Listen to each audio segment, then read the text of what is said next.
Hello, everyone, and welcome back to our final talk here today with Mr. Josh Collins about the aftermath of Shiloh. Thank you for having me again, Mr. Tomsick.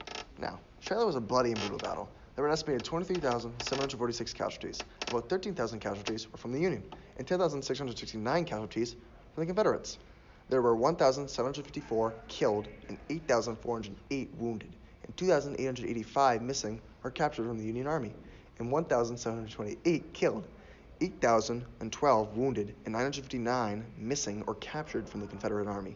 Overall, what is the battle like for you, and how has it affected your life? During that battle, I saw a lot of troops die, but that becomes part of the job.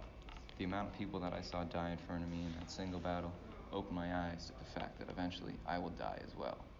The war was also extremely scary, but also a life-changing experience. There were times where I thought I was going to die. I saw a lot of my close friends die, kids I grew up with. Our regiment was made of people that lived near me. When I returned home after the battle, it was difficult to see that some of my closest friends did not make it back.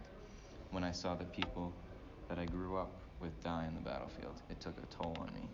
For lots of soldiers, including me, we suffer from PTSD, or post-traumatic stress disorder. Sometimes I can still hear the voices of fallen soldiers yelling and shouting. Loud noises at night will scare me. They will haunt me forever. That must have been tough.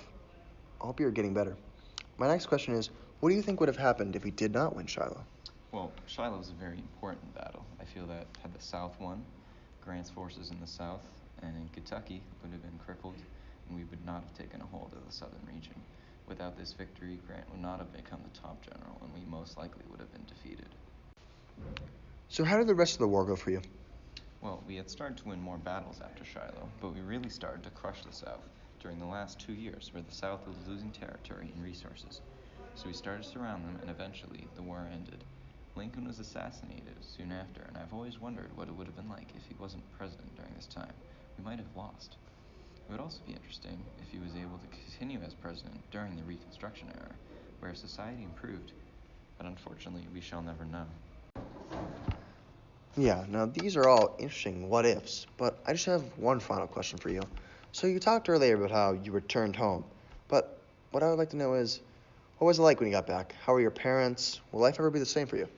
Well, I had not seen my family for 3 years. When I returned home, everyone was happy to see me. Unfortunately, my father had also gone off to the war in a later regiment, and we were all missing him. Thankfully for us, he did return, although one of his legs had been cut off by a bone saw. From what he told me and my younger siblings, he had been shot in the leg, but was rescued by nurses. He told me he even met a nurse named Clara Barton. They had to cut off his leg, otherwise he would have died. He said that it was really painful, and it is difficult to adjust to life with only one leg. While we were gone, my mother had gotten a job at a local farm picking fruits and vegetables for soldiers in the war. She would also help by sewing uniforms for extra pay. She managed to keep the family running, and she tragically became ill. The doctors were unable to do anything to help her get better, and she was restricted to her bed. 3 weeks after I returned, she passed away, and we were forced to continue on with our lives. To finish off these talks, I'm going to give a recap of the events leading up to and during the Civil War. The Civil War started because of uncompromising differences between the free and slave states over the power of the national government to prohibit slavery in the territories that had not yet become states.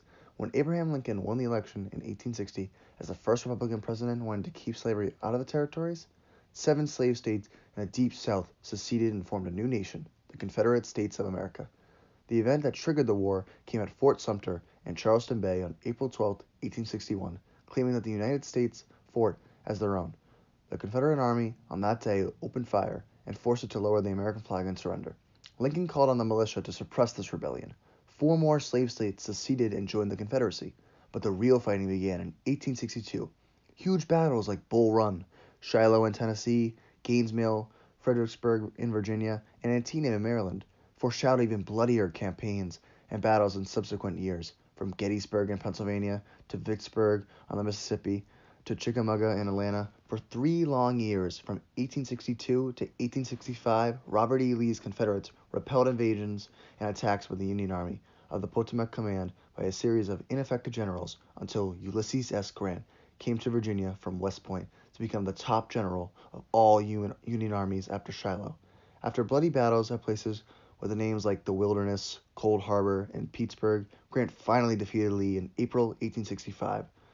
Sherman led his army deep into the Confederate heartland of Georgia and South Carolina during Sherman's March to the Sea, destroying their economic infrastructure through total warfare, while General George Thomas virtually destroyed the Confederacy's Army of Tennessee at the Battle of Nashville. By the spring of 1865, all the major Confederate armies had surrendered, and when Union cavalry captured the fleeing Confederate President Jefferson Davis in Georgia on May 10, 1865, the resistance collapsed, and the war had ended. Then the long, painful process of rebuilding an ununited nation free of slavery began. Once again, thank you for being here with us today, Mr. Josh Collins. I hope you have a great day, great rest of the year, and just again, thank you. Thank you. You too. It has been a pleasure. I can't wait to be here whenever the next time is. All right, that is all we have here today. That wraps up our talk of the Battle of Shiloh during the Civil War. I hope to see you guys next time. Thanks.